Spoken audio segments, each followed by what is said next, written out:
Martinelli is not good enough kalau dibandingkan dengan Brasil yang kita kenal ya. Ya. Brasil, Kaká, Juninho, Ronaldinho, Ronaldo, Bebeto. Zaman dulu ya, Socrates. Zaman dulu. Gila ya.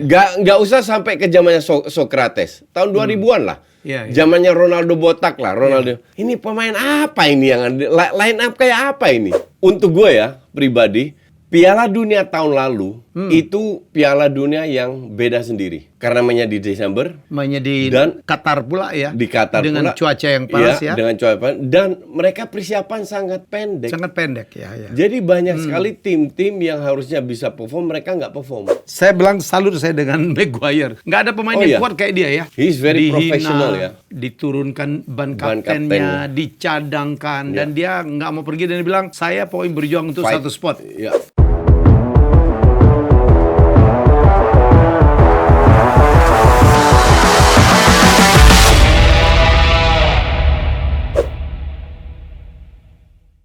Ya, kita jumpa lagi dalam acara Just Saya. Terima kasih untuk saya kawan-kawan ditegur. Salam untuk Koci. Ulang lu domba ya. Obrolan bapak-bapak tentang bola. Bro, kita ini banyak banget ya kualifikasi terjadi ya. Mungkin kita mulai dulu dari U17 ya, di mana menurut saya kejutan ya, Uzbek bisa menyingkirkan Inggris ya, Koci ya. Absolutely kejutan dan memang orang sering tanya sama gue, kan ini negara besar. Enggak, U17 itu different cake. Beda dengan negara aslinya lah.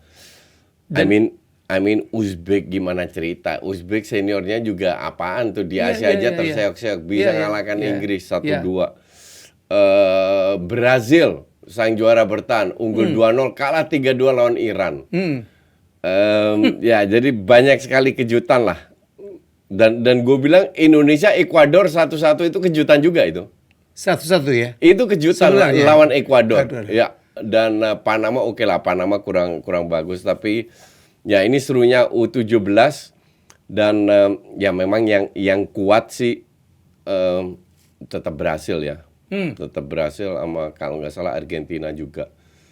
I mean Maroko juga menang adu penalti. Mali yang luar biasa. Afrika itu Umur U17-nya udah kayak kuat, orang dewasa. udah jadi, betul. Okay. Itulah mereka lebih unggul dari sisi fisik ya, dibanding negara Eropa dan lain-lainnya. Oke. Apalagi Asia ya. Ya, dan kalau nggak salah Nigeria juga pernah juara dunia U19 kalau nggak salah.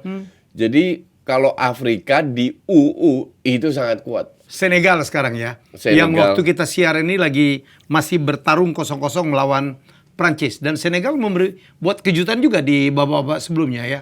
Ya, betul sekali, dan gue nggak heran juga kalau Maroko lolos, Mali lolos, Senegal lolos. Senegal mungkin bisa. Jangan kaget kalau Senegal menang lawan Prancis. Ya. Seandainya mereka menang. Ya. Layak mereka menang. Ya, dan tapi ya yang favorit tetap Spanyol, Brasil, yang punya tradisi sepak bola kuat, Argentina kayak gitu-gitu. Jerman? Kemarin berat juga ya lawan Amerika Serikat ya. I don't know, Jerman ini kan terjadi penurunan betul ya Jerman sebagai tim nasional ya, Coach ya. Ya, di seniornya turun, di pembinaan juga agak turun. Tapi ya, you never know, Jerman is still Jerman. Mereka dididik dengan fighting spirit luar biasa, determinasi. Itulah membuat Jerman bisa 4 kali kalau nggak salah juara dunia, karena mereka punya fighting spirit. Johan Cruyff pernah bilang kalau ketemu Jerman itu detik awal sampai detik akhir lu harus fokus. Ya. Kalau nggak lu bisa kebobolan di detik-detik akhir. Asdawarnya, staminanya yang luar biasa. Ini tim panser katanya Coach ya. Kalau gue bilang sih lebih ke mindset. Kalau kita bicara stamina, klub-klub lain juga bisa bangun stamina kuat. Tapi mindsetnya orang Jerman itulah, petarung kan. Jerman itu kan juga terkenal di dunia. Mereka adalah negara yang disegani di dunia. Dalam bidang apapun. Teknologi, dari industri, perang, teknologi, semua. Ya itu kan nggak gampang surrender ya. Nggak gampang surrender. Itu kan nggak jatuh dari langit. Itu kan mental. That's mentality. Itulah mental yang dipupuk dari generasi ke generasi dan imbasnya juga di sepak bola. Dan mereka disebut dengan tim Panzer. Tim Panzer, betul. Merangsek terus ya. Daya juangnya ya. tidak berhenti sampai akhir. Sampai detik terakhir. Sampai walaupun timnas senior yang terseok-seok sekarang. Iya. Mungkin lagi dikutuk kali ya. Ya. Nggak tahu. Apakah hasil dari mungkin Bundesliga-nya yang memang tidak kompetitif ya, Coach ya? Kalau ngelihat ya kan? Gue nggak tahu. Gue rasa internal juga banyak masalah ya. Banyak masalah, banyak kepala, banyak bintang yang mengkritik, yang solidity kah? Iya. Jadi mereka kalau kita lihat timnas utama, ada Gundogan, ada Gnabry, ada Mane, ada Musiala, ada Goretzka, ada Kimmich. Bintang semua loh. Ya. Bintang, tapi it's just not a team. Mereka Gundogan berapa kali ditanya di interview ya. Dia bilang, gue gak tahu juga apa yang terjadi. Yang kita harus lakukan adalah setiap minggu kita harus berikan segalanya. Kemarin ini friendly kan, mereka main friendly di Turki, di kandang kalah 3-2 lawan Turki. Turki loh. Turki itu gak ada cerita. Dulu Turki mah diobok-obok. Terus 1-2 hari yang lalu kalah lawan Austria 2-0. Jadi mereka beruntun. Kalahnya itu bukan sekali, beruntun sampai Hansi Flick dipecat. Dan Nagelsmann belum dapat feel-nya. Ya, feel-nya. Okay. Belum dapat feel-nya. Udah lebih bagus lah dari Hansi Flick ya. Ya, tapi ya gua harap mereka terus kayak gini biar Inter sebagai tuan rumah terseok-seok mereka juga. tuan rumah kan? Tuan rumah. Iya. Makanya Padahal dulu kita pernah ngebahas, Coach ya, apa Jerman itu dikenal sebagai negara yang menghasilkan pelatih paling keren selain Italia kan? Ya, betul. Dan ya sebenarnya masih, cuman inilah dalam sepak bola, inilah indahnya sepak bola bahwa sepak bola tidak bisa dimatematikkan. Ya. Jadi banyak faktor yang kita nggak tahu apa, tiba-tiba drop, tiba-tiba naik. Nah, itulah yang kita harus ya enjoy the moment. Piala Dunia kan masih 3 tahun dari sekarang, mungkin akan menarik ya Coach ya. Menurut saya ngelihat kebangkitan dari negara-negara Afrika ya. Kemarin Maroko bisa sampai ke 4 besar. Gue sih nggak yakin gini. Untuk gue ya pribadi, Piala Dunia tahun lalu itu Piala Dunia yang beda sendiri. Karena mainnya di Desember, mainnya di Qatar pula ya. Di Qatar dengan pula, cuaca yang panas ya. Dengan cuaca panas, dan mereka persiapan sangat pendek. Sangat pendek ya. Jadi banyak sekali tim-tim yang harusnya bisa perform, mereka nggak perform. Nah, 3 tahun lagi di Amerika, Kanada, Meksiko, Meksiko itu segelintir pertandingan. Di mana mereka mainnya di summer kan. Jadi persiapannya jauh. Baru di situ kita lihat negara-negara yang bagus akan step up. Jadi feeling gue nggak ada kejutan kayak pas di Qatar. Tapi kalau kita bicara Afrika dulu juga kan, ingat Coach ya, Nigeria pernah hebat. Iya. Kamerun dulu sempat hebat. Dulu pun orang bilang Afrika akan step up. Tapi sampai detik ini nggak step up juga. Nggak tahu. Kalau Brasil ini kan menurun. Kalau Brasil gue tahu. Brasil ini karena budaya mereka ingin mereka pertahankan Jogo Bonito. Ya. Sementara 2014 itu sudah disentil kupingnya sama Jerman di kandang diobok-obok. Dihajar. Dihajar. Lawan Belanda dihajar juga. Cuma mereka nggak mau lepas dari budaya ini. Tapi kalau soal Afrika, I don't know. Gue merasa dulu gue sering nonton Piala Afrika ya. Piala Afrika itu gue lihat di Piala Afrika ya, bukan event lain. Piala Afrika, gue lihat banyak sekali pemain Afrika itu suka show off. Karena banyak scouting kan. Banyak orang yang datang nge-scout lihat pemain Afrika mana yang muda, yang murah kan, biasa. Betul. Jadi mereka suka show off bermain untuk tim sendiri. Supaya direkrut. Iya, supaya direkrut. Iya. Nah, kalau mereka bermain kayak begini terus, ya mereka nggak akan kemana-mana. Karena kalau kita bicara generasi negara yang top lah, Ghana, Senegal, Mesir, Maroko, Mali, itu kan negara yang Cote d'Ivoire, itu kan negara yang punya sejarah bagus kan. Nggak kemana-mana juga. Tapi kalau kita bandingin dengan 15-20 tahun yang lalu, jauh lebih bagus. Zaman dulu ya. Zaman dulu Nigeria, Kamerun, Ghana, jauh lebih bagus daripada yang sekarang. Jadi gue sih nggak yakin mereka bisa step up. Ya, setuju. Saya kemarin di Bandung ketemu orang Coach dari AC Milan dikirim ke sini hanya untuk ngelihat pemain-pemain dari Senegal sama Mali. Scouting kan? Scouting, iya. Iya, percaya. Ya kita lihat Mali keren, Senegal juga banyak sekali karena talenta hebat. kan? Ya. Afrika itu, kenapa pemain Afrika banyak di Eropa? Karena mereka bisa bersaing secara fisik. Fisik. Itu yang tantangan untuk Asia. Tidak banyak bintang Asia bisa nembus Eropa ya. Paling Korea. Segelintir. Korea Jepang lah. Ya. Maka dari itu kalau kita mau tembus, kita harus play smarter. Karena dari sisi fisik kita kalah lah kasarnya. Gua kalau ngeliat itu coach gue potong sedih banget ya. Dulu kita tuh Jepang itu belajar bolanya dari Indonesia ya. Ricky Yacob kan pernah main. Oleg Solihin segala macam ya. Dikirim. Korea juga belajar dari Indonesia lah. Ada pengaruh Indonesia. Jepang definitely belajar dari Indonesia. Ya. Liga Jepang itu baru 30 tahun loh. Ya. Tahun 80-an sekarang. Sementara PSI udah berapa ya? Ya karena mereka udah kemana gitu. Iya. Karena ya itu mereka fokus. Ya. Mereka nggak fokus ke cari duit, cari jabatan. Ya. Mereka fokus ke olahraga. Dan jangan lupa sport science-nya juga jalan ya. Ya, semua jalan. Pembinaan jalan. All semua jalan. Gitu. Dulu pemain kita Junedi Abdillah bermain di liga-liga sana, Ricky Yacobi lah ya. Top banget. Yacobi, ya. Tapi di U17 sekarang wakil-wakil dari Asia selain Uzbek coach ya. Uzbek itu separuh Eropa lah. Gugur semua nih. Korsel gugur, Indonesia gugur, Jepang gugur. Betul. Iran gugur. Ya itu ya apa ya?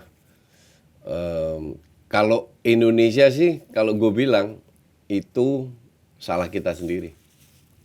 Karena tidak ada kompetisi. Karena nggak ada pengalaman apa. Padahal kita menunjukkan di babak pertama lawan Ekuador bahwa kita bisa bermain bagus. Sebenarnya. Cuman ya somehow pemain ini nggak ngikutin instruksi atau tegang atau apa, I don't know lah. But it's okay. Kita lihat masih banyak hal yang positif dalam arti ya PSSI harus ngelihat bahwa kita ini tetap punya, walaupun nggak ada kompetisi, kita punya bibit, punya bakat. Nah ini harus dikembangkan terus sama PSSI. Ya jelas kemarin kita sempat memuji Indonesia dipuji sebagai tuan rumah yang baik. Terjadi kerusuhan pertandingan kemarin siapa gitu. Ya Allah ya. Ada salah satu pertandingan Liga 1 yang ribut juga tuh. Gresik ya. Pada saat seluruh mata dunia ke Indonesia dan kita dipuji lah coach. Kecuali JIS kemarin di luarnya banjir. Overall kita oke tuh. Oke. Ternyata masih terjadi kerusuhan. Saya nggak tahu tuh. Gue juga nggak tahu apa yang terjadi, cuman ya kalau pakai gas air mata itu agak ngeri ya. Dalam arti kita sudah punya pengalaman kanjuruhan yang sangat buruk. Ya semoga nggak terulang lagi lah. Beruntung nggak ada itu. Come on fans bola Indonesia, belajarlah. Fans yang harus belajar. Karena kita tuh berjuang bukan saja untuk prestasi loh, tapi menjadi tuan rumah, penyelenggara yang baik. Betul. Supaya FIFA banyak bantu. Coach, kita ke CONMEBOL nih ya. CONMEBOL itu adalah apa? Amerika ya. Qualifier untuk zona Amerika. Brazil itu sudah 3 kali kalah tuh. Kalah dengan Uruguay, kalah dengan Argentina, dan sekarang hanya menduduki posisi ke-6 dari 10 negara yang berkompetisi. Ada apa dengan Brazil ya? Ini gue tadi gue cek kan, gue tadi siaran di DPI, gue cek line up-nya Brazil. No Neymar yang jelas ya. Neymar, no Vini, oke? Dua-dua lagi cedera. And you know siapa yang bermain? Jangan kaget ya, jangan kaget. Emerson Royal sebagai bek kanan. Emerson Royal itu di mana-mana dibuang. Itu di Spurs saja dia cadangan. Di Spurs dia cadangan. Terus nih, you'll be surprised siapa yang lihat line up-nya. Emerson Royal, Marquinhos, Gabriel ini di Spanyol, Arsenal. Gabriel Magalhaes. Sering bunuh diri juga. Augusto gue nggak kenal. Tengahnya Guimaraes sama Andre. Depannya Martinelli. Kanan Rafinha. Strikernya Gapsus yang sudah berapa minggu nggak bermain, belum dapat match fitness-nya. Belakangnya Rodrigo. If you see these players, this line up kita bandingkan dengan 15 tahun yang lalu, ini pemain nggak ada yang masuk nih. Mungkin Marquinhos di bench, yang lain nggak layak masuk. Martinelli oke dong. Martinelli is not good enough. Martinelli is not good enough kalau dibandingkan dengan Brasil yang kita kenal ya. Brasil, Kaká, Juninho, Ronaldinho, Ronaldo, Bebeto. Zaman dulu ya, Socrates. Zaman dulu. Gila ya. Nggak usah sampai ke zamannya Socrates. Tahun 2000-an lah. Zamannya Ronaldo botak lah, Ronaldo. Ini pemain apa ini yang line up kayak apa ini? Apakah ada pemain hebat yang nggak kepanggil ya, Coach ya? 2 cedera, Neymar sama Vinicius. Yes. Jadi 2 pemain itu yang gendong Brasil itu ya 2 orang itu. Dan Brasil ya lack of generation oke, tapi mereka tetap pertahankan ya. Banyak dribbling, individual play. Masalah pelatih juga, Coach. Karena sempat juga si Carlo Ancelotti diminta untuk melatih Brasil ya, saking krisis mereka dengan pelatih. Ya harusnya sih enggak, tapi sempat ada rumor kan? Gini, Brasil itu negara besar. Yes. Kalau mereka import pelatih dari luar, ada yang disebut kita malu. Apakah kita nggak punya pelatih yang bisa pegang timnas ini? Kan selalu pelatih Brasil yang pegang, ya kan? Jadi gue nggak yakin apakah Ancelotti ini masih mau pegang atau nggak. Cuman kalau Ancelotti pegang dikasih pemain yang kualitasnya kayak begini, selesai juga. Ya sama aja Ancelotti pegang Everton kayak apa? Iya kan? Ancelotti bisa bermain kalau pelatihnya hebat semua. Pemainnya hebat semua. Iya. Pemainnya bintang. Mau individu mau apa terserah. Karena dia kan lebih bagus as a father figure untuk memotivasi vibes-nya itu kan oke. Tapi bukan dari sisi strategi. Maka dari itu gue sih pengen lihat Ancelotti pegang timnas Brasil yang sekarang. Kocak. Itu yang terjadi. Kalau nggak ada Neymar, nggak ada Vinicius, udah selesai. Coach, apa yang buat Uruguay sekarang hebat banget ya, Coach ya? Mengalahkan tim-tim besar. Mungkin pelatihnya Bielsa. Jadi Bielsa yang pegang. Bielsa itu kita kenal sebagai pelatihnya Leeds. Promosi luar biasa, akhirnya dipecat karena bermainnya terlalu berani. Sementara kualitas pemainnya pas-pasan, serang terus. Itulah yang filosofi gue berlaku. Lo kebobolan 3, cetak 4 gol, you still win the game. Cuman mereka kebobolan 5, cetak 4 gol dan tetap kalah. Produktif sih. Produktif. Saya bobolan juga banyak. Dan kalau di Uruguay kan, ya budayanya sama. Dengan ibarat nggak jauh beda lah dengan juara dunia pertama dengan Argentina. Terus pemain-pemainnya ngerti. Jadi dia lebih bisa mengontrol pemainnya. This guy biasa tuh nggak bisa bahasa Inggris. Jadi selalu ngomong dia nggak bisa bahasa Inggris. Jadi selalu ngomong dengan translator. Maka dari itu dia pegang Uruguay memang kayak ikan dicemplungin ke air ya. Iya. Ini salah satu pelatih yang juga dipuji sama Pep ya. Dia Pep belajar ke Bielsa juga. Di samping Pep belajar dari Cruyff, itu salah satu ke Bielsa.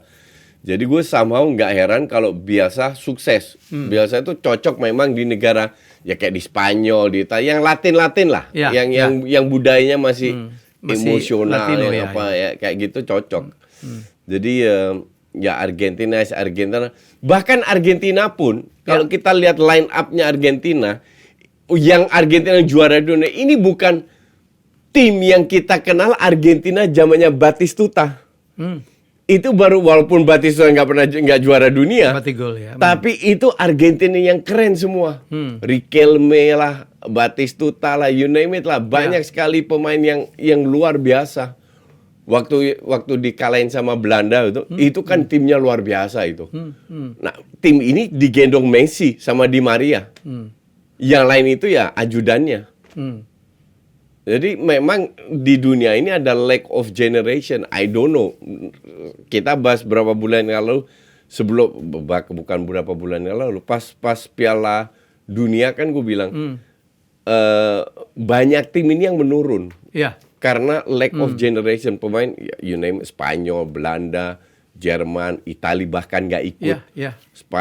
Paling Perancis doang yang Perancis yang agak stabil ya. Perancis yang agak dari stabil. Tahun ke tahun stabil lah. Jadi ya sekarang dialamin sama Brazil bahwa mereka nggak punya pemain yang eksepsional yang selevelnya. Dulu Brazil kalau punya Ronaldo botak sama Ronaldinho, yang lain juga bagus semua. Iya kan? Roberto Carlos lah, Marcelo lah, ya. Semua bagus tuh tim. Nah sekarang Brasil yang sekarang Neymar luar biasa, Vinicius luar biasa, Dua-dua cedera, ya. Yang lain katro, ya mediocre lah, bukan timnas Brasil yang kita kenal lah. Argentina pun begitu. Nanti Messi pensiun, Di Maria pensiun, gue mau lihat ini tim kemana. Iya benar juga kata lo Coach ya. Jadi tidak ada negara yang stabil kecuali Prancis ya. Agak stabil. Prancis ya. agak Itali sempat hilang, Belanda turun. Itali 2 kali nggak ikut Piala Dunia. Kemarin itu wasit itu kasih kado nih. Harusnya Ukraina dapat penalti. Kotak penalti menit 93 kalau nggak salah. Modric dijegal, wasit ngeliat VAR aja nggak? Lah terus fungsinya VAR buat apa? Ngeliat VAR aja nggak? Dia yakin nggak itu bukan apa-apa. Padahal di replay di TV kelihatan kakinya Modric kesenggol. Itu udah jelas penalti. Kalau seandainya penalti Ukraina masuk, Italia nggak lolos lagi tuh. Italia terseok-seok juga sampai sekarang. Sampai sekarang. Ya. Iya. Dan tidak ada tanda-tanda untuk bangkit ya. Karena lo bilang waktu juara Eropa kemarin kan keberuntungan ya. Semifinal, final adu penalti. Ya. Gue nggak ngelihat itu. Gue nggak ngelihat generasi barunya bangkit. Wong Acerbi pemain 35 tahun masih dipakai di belakang. Dan Donnarumma pun bukan Donnarumma yang kita kenal dari Milan. Dari Milan. Iya. Udah ngedrop juga sekarang. Kemarin juga nyaris blunder lagi tuh. Gitu. Jadi ya, tapi di sisi lain ini yang bikin seru. Jadi praktis yang mendominasi di Piala Eropa nanti ya. Kalau menurut gue itu ada 2 negara. Prancis sama Inggris. Yang pemainnya cukup konsisten, pelapisnya bagus. Yang lain Spanyol tuh belum terbukti juga. Yang lain masih meraba. Bisa bagus, bisa enggak. Inggris bagus banget ya Coach ya. Inggris pemainnya dengan bagus. Segala macam kritik kita terhadap Southgate ya. Ya, cuman gue tetap nggak yakin dengan Southgate. Cuman pemainnya kualitasnya bagus. Ya. Kebetulan. Ya mungkin karena pengaruh bahwa Liga Inggris terbaik. Dan pemain-pemain Inggris home ground-nya itu bermain dengan pemain-pemain terbaik dunia kali Coach ya. Dan pelatih terbaik dunia. Jadi itu berpengaruh. Jadi secara tidak langsung pemainnya lebih smart kan. Pemain Liverpool, pemain semua City. dapat pelatih terbaik ya. Jurgen Klopp, Ya. dilatih oleh Pep segala macam ya. Jadi itu keberuntungan timnas Inggris. Bahkan Calvin Phillips yang nggak pernah main aja masuk. Maguire yang setahun dicadangin main starter. Sekarang udah mulai bagus lah. Ya lumayan lah. Jadi hokinya, maskotnya MU sekarang dia. Tapi saya bilang salut saya dengan Maguire. Nggak ada pemain yang kuat kayak dia ya. He's very professional ya. Diturunkan ban kaptennya, dicadangkan, dan dia nggak mau pergi dan dia bilang saya pokoknya berjuang untuk satu spot. Wow, itu mentality yang luar biasa. I agree. Dia nggak Sancho banget tuh. Oke, kita lihat ya yang udah lolos Spain dan Scotland. Scotland luar biasa Coach ya. McTominay gitu ya. Scotland untuk gue sih mengejutkan ya. Scotland ini untuk gue anggap Scotland itu timnas Inggris KW2. Ya. Jadi bermainnya kayak gaya Inggris yang dulu. Bukan KW2, KW Super. KW Super. Jadi nggak lolos dong ya. Jadi mainnya kayak Inggris zaman dulu. Bertahan, kick and rush, banyak otot, sangat banyak otot. Tapi ya grupnya juga nggak terlalu berat. Norway tersingkir tapi Coach. Jadi kita tidak akan melihat Haaland ya. Lagi-lagi. Norway kan ngandelin Haaland sama Odegaard doang. Iya. Dan Haaland terakhir juga cedera. Nggak ngelihat Haaland lagi, which is good. Dan gue happy Odegaard nggak main. Biar di Arsenal terus ya. Biar di Arsenal fit nanti. Ya Georgia, Cyprus jelek. Jadi ini grupnya memang nggak terlalu kuat. Tapi Scotland not bad lah. Scotland not bad, bisa ngalahin Spanyol di kandang. Dan akhirnya kalah juga 2 kali seri plus 5 kali menang. It's okay lah. Ya. Grup B, Prancis dan Belanda maju ya. Oke, ini Prancis juga sangat strong ya. Very strong. Ya. Dan Prancis match terakhir udah lolos kan. Main di kandang 2-2. Kenapa? Karena Mbappe nggak ikut. Jadi Mbappe ini benar-benar yang gendong Prancis. Gue 2 kali pas nonton lawan Belanda mereka main kan di kandang Belanda mereka menang tipis. Tapi itu benar-benar murni berkat Mbappe. Di home menang 4-0 itu benar-benar 3 peluang ibarat Mbappe shooting 3 kali 3 gol. Itu benar-benar tim ini digendong sama Mbappe. Oke, kemudian di grup C lolos Inggris sangat powerful, 20 poin ya Coach. Ya. 6 kali menang. Ya. Dan tidak pernah kalah. Betul. Ya, sama dengan Prancis, tidak pernah kalah. Ya. Ya. Dan Inggris memang bagus. Ya. Inggris squadnya bagus dan seperti yang gue tadi bilang, Perancis sama Inggris ini dua tim yang untuk gue yang terkuat. Ya. Tapi kembali lagi, turnamen you never know. Ya, Dalam sebuah dalam turnamen kita nggak pernah tahu apa yang terjadi. Dan jangan pernah meremehkan Jerman dalam turnamen. Biasanya Ya, begitu. betul. Itali saya pikir lolos beruntung ya Coach ya. Ya, sangat beruntung Italia. Skornya sama, poinnya sama dengan Ukraine. Iya, padahal Ukraina itu jelek loh. Benar, Ukraina itu nggak ada bagus-bagusnya. Tapi ya, this is Italy yang kita harus hadapi bahwa lu lolos, beruntung lah. Sangat beruntung mereka lolos. Grup D ini kejutan, Turki. Ya, Yang memimpin grup ya dan lolos ini bersama juga Kroasia. untuk gue kejutan karena ada Kroasia di sana. Armenia, Wales enggak lah. Wales juga sangat digendong namanya. Tapi Kroasia berada di rank 2. Ini untuk gue kejutan karena gue pikir Kroasia yang ada di rank 1. Ya. Oke, siapa lagi yang lolos Coach? Oh banyak. Yang bikin gue kejutan itu 2 tim. Hungaria di kaptennya kalau nggak salah Soboslai sama Albania. Albania Negara bisa kecil lolos banget dan bukan negara bola ini. Bukan negara bola. Untuk gue itu kejutan banget bahwa Albania bisa lolos. Apa namanya? Sama Hungaria. Jadi Piala Eropa ini nanti kita akan lihat beberapa negara yang benar-benar membuat kejutan lah kasarnya. Tapi Hungaria kan sempat menjadi negara yang cukup disegani dulu di dulu dunia Coach ya. Dulu. Puskas ya. Dulu iya. Cuman berapa tahun terakhir itu nyaris nggak bunyi. Nggak survive lah. Ini gue lihat grupnya ya. Bentar, grup E, F. Bentar. Jerman otomatis ya, otomatis beat sebagai tuan rumah ya. Jerman otomatis karena tuan rumah. Swedia? Nih, grup E itu Albania, Ceko. Albania nomor 1. Albania nomor 1 menang di goal difference. Albania, Ceko, Poland bahkan nggak lolos. Wow. Polandnya Lewandowski nomor 3. Oke. Selisihnya 4 poin pula dari Ceko, Albania 22 15 poin. Di grup F Belgia sama Austria. Nah, ini make sense.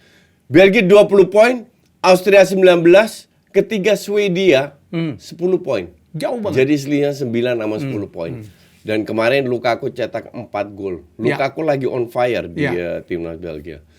Grup G Hungaria sama Serbia. Serbia lolos juga, tapi juara grup itu Hungaria loh. 18 poin, Serbia runner up 14 poin. Untuk gue Hungaria kejutan. Iya. Montenegro, Lituania, oke. Grup H Denmark, Slovenia. Slovenia ini akhirnya juga nggak begitu perform walaupun ada Jan Oblak, tapi Denmark oke lah. Denmark lolos, grup poinnya sama 22, final 18. Ya ini masih make sense. Denmark masih tradisi apa? Ini juga kejutan untuk gue. Rumania, Swiss. Rumania juara grup, 10 pertandingan 22 poin. Swiss 10 pertandingan 17 poin. Swiss yang selalu ikut, memang sering nggak perform tapi selalu ikut. Ini bisa selisih 5 poin sama Rumania. Rumania sebagai juara grup. Israel nggak ikut. Kalau ikut bisa dibatalin itu. Jangan nyindir lah. Oh salah ya. Grup J Portugal keren juga sekarang ya. Iyalah. Portugal juga sapu bersih, 10 kali main, 10 kali menang, gol plus 34. Dari dulu bro. Enggak. Portugal itu keren. Dulu is different. Sekarang di bawah Martinez jauh lebih keren. Setelah ganti pelatih ya. Play as a team. Ya. Ronaldo juga masih perform lah. Ya. Ronaldo perform, setuju lah kita. Kita kalau Ronaldo dia bilang bagus, kita bilang bagus lah. Dan pemainnya juga bagus banget. Padahal dengan pelatih sebelumnya ya kita lihat di Piala Dunia kalah lawan Maroko. Yang runner up itu Slovakia. Ya, di bawah Portugal. Jadi Portugal mungkin bisa jadi kejutan. Portugal, Prancis sama Inggris itu 3 tim yang memiliki pemain berkualitas. Tapi kembali lagi, ini turnamen, anything can happen. Dan gue pengen lihat juga performanya Jerman seperti apa. By the way, ini masih ada 4 slot kosong bisa dimenangkan oleh peserta playoffs dari Nation League. Salah satunya Ukraina. Jadi Ukraina masih bisa lolos juga. Oke. Coach kita kembali ke Jerman. Jerman kemarin eksperimen Nagelsmann lucu juga. Kai Havertz dijadiin back. Ini iseng atau apa sih? Gue nggak ngerti juga ini apa yang dimaksud. Bahwa dia cetak gol ya mungkin dia pengen. Nagelsmann ini pelatih pinter ya. Selalu punya inovasi-inovasi. Jadi salah satu inovasi adalah ya back kirinya lebih masuk ke dalam. Bukan overlapping tapi ke dalam. Dan dia cetak gol pula. Tapi kalah 3-2 lawan Turki kan. Di match kedua lawan Austria, main back kiri juga kalah 2-0 Jerman. Jadi sekarang juara tim yang ikut dan yang paling sering kalah gue rasa Jerman. Walaupun dia sebagai tuan rumah ya. Jadi tuan rumah kan main friendly semua. Ya itu ya Jerman. Jerman yang lucu itu apa? Strikernya Füllkrug. Aduh come on. Füllkrug strikernya Dortmund itu benar-benar striker old school, striker kuno. Pilihan Nagelsmann? Ya nggak ada pilihan. Nggak ada pilihan juga ya, betul. Siapa strikernya dia sekarang? Kalau nggak lu pasang siapa ya? Paling bisa pasang Havertz yang pernah jadi striker atau false nine. Malah dipasang back kiri. Masih ada ya mungkin pemain kayak Julian Brandt sama Florian Wirtz. Itu dengan skillnya itu mungkin bisa ngangkat atau kalau Sané lagi on fire, Musiala on fire, Gundogan selalu main bagus, Kimmich, Goretzka di atas kertas itu bagus semua. Somehow mereka I don't know lah, nggak jalan aja. Di bawah Flick nggak jalan, sekarang di bawah Nagelsmann belum jalan. Ya. Tapi ya sekali lagi it's still German ya. Mereka bermain di kandang sendiri dan terakhir Jerman menjadi tuan rumah di Piala Eropa itu tahun 88 juaranya Belanda. Lu ngarepin yang sama. Cocokologi. Sekarang Belanda cuman runner up coach. Belanda no hope. Mereka dengan full team aja udah masih untuk gue mediocre. Gue nggak ngeliat Belanda bisa jauh di turnamen ini. Ya. Tapi ya. Di Piala Dunia lu lebih yakin ya? Nggak juga. Kualitas pelapisnya juga nggak terlalu bagus. Nggak waktu di Piala Dunia kemarin di Qatar? Iya, itu lebih yakin. Lebih yakin? Ya, karena Kuman sekarang periode kedua beda dengan periode pertama. Kuman periode pertama jauh lebih bagus. Sekarang, aduh, itu sampai di media Belanda juga dibantai. Gue ngantuk. Nonton Belanda sekarang itu ngantuk mainnya. Oh, dulu kan keren ya, total dulu football. Keren, iya. Tapi enggak lah. Gue sih nggak berharap banyak. As a fans, of course, gue pengen Belanda jauh. Tapi kalau gue realistis, ya paling perempat final. Bakal seru banget nih Bung Helmi. Selesai pertandingan internasional, langsung disuguhi dengan match luar biasa. Liverpool versus Man City. Bener banget Coach. Liga Internasional usai, saatnya match week ke-13 Premier League dimulai. Liga Inggris langsung menyajikan berbagai pilihan pertandingan untuk kalian semua tonton. Mulai dari super big match antara City dan Liverpool di hari Sabtu pukul 19.30 dan langsung disusul Newcastle versus Chelsea. Wow, ini gak kalah hebat. Pukul 22.00 dan masih banyak lagi match-match seru di pekan ini. Semua pertandingan Liga Inggris akan ditayangkan secara live di video. Jangan sampai ketinggalan ya. Dan langganan paket Premier League mulai dari 25.000 saja dan langgananlah sekarang. Mantap Bung Helmi. Kalau gue pegang Liverpool. Liverpool lagi on fire, I agree. Tapi Liverpool nyaris nggak pernah menang main di Etihad. Dan mereka main di Etihad sekarang. Manchester City kan beda dibanding tahun lalu. Betul. Coach. Tapi udah ya, sering kalah gitu ya. Betul. Tapi kalau Haaland main dan kemungkinan Haaland main ya. Kalau Haaland main dia lagi on fire ya susah juga Liverpool. Bukannya masih cedera? Udah mulai latihan ya? Udah mulai ya. Liverpool ini tengahnya tidak sebagus Liverpool 2 tahun lalu atau 3 tahun lalu dengan Wijnaldum, Fabinho, Henderson. Ini kan Gakpo, Szoboszlai, McAllister yang udah bisa main lagi kan mereka masih butuh waktu lah untuk jadi kompak. Nah, ini yang bisa dimanfaatkan oleh City. Depan tajam, salah lagi bagus-bagusnya Luis Diaz kayaknya main bokapnya udah dibebaskan.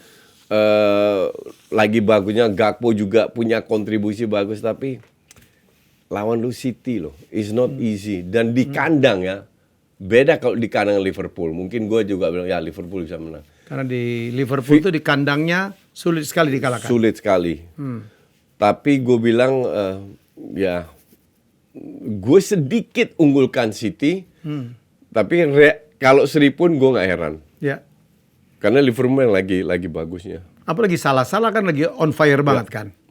Dan di belakang Van Dijk juga mendapatkan performanya yang 2-3 tahun yang lalu. Lagi bagus juga. Di timnas Belanda juga lagi bagus. Jadi itu yang dibutuhkan kan. Ya. Apalagi Robertson nggak main, Tsimikas ya gitulah. TAA tahu sendiri defense-nya kayak apa. Alisson sering bikin save yang luar biasa. Tapi sering bikin kesalahan yang simple juga. Cuman secara overall City yang tidak sebagus musim lalu. Tapi tetap menang terus, tetap tajam mereka. Ya gua harap sih menjadi match yang seru. Oke Coach, terakhir mungkin kita komentarin tentang Sintayong ya. Ya. Kalah dengan Irak 1-5, kemudian kemarin kita menang lawan Philippines. Ternyata ada seri lawan Filipina di Manila. Ya, gimana peluang untuk lolos ke babak berikutnya Coach ya? Peluang lolos ada kalau Sintayong kali ini gue kritik Sintayong ya. Kalau Sintayong merubah sistemnya. Jadi untuk gue jelas-jelas kita nggak bisa bermain dengan 3 back. Dan kita nggak perlu bermain dengan 3 back. Harus 4 back. Sintayong harus punya nyali untuk bermain 4 back. 2 center back yang lebih gampang koordinasi daripada 3 center back. Kelihatan golnya Jordi Amat itu miscommunication antara Elkan dan Rizky Ridho. Walaupun 2 kekalahan ini juga pemainnya passingnya ancur-ancuran. Jadi nggak sebagus sebelumnya Coach ya? Nggak sebagus sebelumnya. Cuman ini juga mungkin karena 3 back yang diterapkan di mana nggak kompak. It's not a team. Koordinasinya terlalu banyak kesalahan individual. Tapi kalau pertanyaannya adalah apakah kita bisa lolos? Next match-nya itu kan di bulan Maret. Ya. Sementara di Januari kita punya Piala Asia. Jadi kita fokus ke Piala Asia dulu. Kalau formnya dapat, itu bisa kita bawa ke Maret melanjutkan ini. Apakah kita bisa lolos? Kita bisa lolos. Sangat bisa lolos. Tapi Sintayong harus merubah. Main 4-3-3 atau 4-2-3-1. Paling runner up ya, yang diincar ya? Ya. Karena Irak sih menurut saya sih beda kelas lah Irak ya. Irak beda kelas lah. Ya, tapi Vietnam kita bisa ambil. Filipina mestinya bisa ambil. Filipina mestinya bisa. Maka dari itu, ini menjadi pelajaran. Dan pemain juga harus sadar. Kalau kemarin pemain 7 meter aja nggak bisa passing, bola nggak sampai, ya nggak bisa salahin Sintayong juga kan. Jadi performa pemain lagi turun, Sintayong terapkan sistem yang salah, ya amburadul. Dan ini semua bisa diperbaiki kalau seandainya Sintayong mau berubah dan pemain punya mindset, punya niat untuk lolos. Oke, harapan saya kita punya timnas ya. Harapan kita boleh besar, tapi kan kadang-kadang di lapangan hasilnya kan berbeda. Tapi menurut saya sebagai fans ya, justru kalau kita mau dukung tim kita tuh pada saat mereka kalah, Coach. Betul. Setuju kan? Iya. Ini kalau kalah, waduh. Iya, betul. Sumpah serapanya semua dikatain emang gitu. Banyak yang kampungan itu yang pegang handphone. Makanya gue selalu bilang smartphone itu phone-nya yang smart. Pelakunya enggak. Orangnya kakak. Iya. Itu yang kita harus belajar bahwa whatever hasilnya dan gue sama sekali nggak mau bilang apakah waktunya Sintayong enggak. Sama sekali tidak. Sintayong stay. Cuman dia juga manusia, dia juga bikin kesalahan, dia harus belajar dari kesalahan ini itu aja. Saya kan lagi diminta untuk cawe Sriwijaya FC lah. Memang sekarang lagi terpuruk. Tapi ini pelatih baru kemarin menang ya. Saya bilang kemarin ada yang boykot lah, dapat tolong lah. Menurut saya kalau kita mau mendukung, membantu ya pada saat mereka terpuruk inilah. Betul. Ya, kalau mereka lagi leading mungkin juga. Ya, betul. Ya, jadi menurut saya juga mau menang. Menang, ya kan? Semua pengen menang. Ya. Jadi justru kalau kita membantu, ayo kita kompak, kita urunan untuk menyelamatkan tim kesayangan kita, apapun tim Anda termasuk juga timnas. Setuju Coach ya? Setuju. Oke, itu dia obrolan kami dengan Coach. Terima kasih, salam untuk para penggemar Coach, para domba-domba. Domba lagi. Lu dapat kata domba dari mana sih? Kita jumpa lagi dalam episode minggu depan. Bye-bye.